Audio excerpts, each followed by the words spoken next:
Thread loop বানানোর জন্য আমাদের যা যা দরকার তা হলো একটা পেন্সিল, একটা স্ট্র, একটা 75 সেন্টিমিটার সুতো এবং একটা কাঁচি। এবারে কাঁচি দিয়ে স্ট্রয়ের মাঝখান থেকে কেটে ফেলো। এবারে পেন্সিলের নিপ দিয়ে ওই স্ট্রয়ের মাঝ বরাবর ফুটো করো এবং ফুটোটিকে ঘোরাতে থাকো যাতে ফুটোটি অনেক সরল হয়। এবারে সুতোর এক প্রান্ত ওই ফুটোর মধ্য দিয়ে ঢুকিয়ে আরেক প্রান্ত দিয়ে বার করো এবং সুতোটিকে গিট বেঁধে দাও।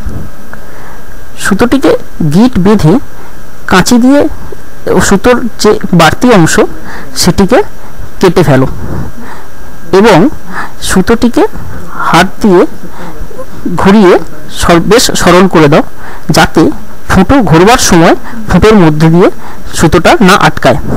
এবার স্ট্রয়ের এক প্রান্ত দিয়ে ফু দাও এবং সুতোটি দেখো কেমন সুন্দর ঘোরে।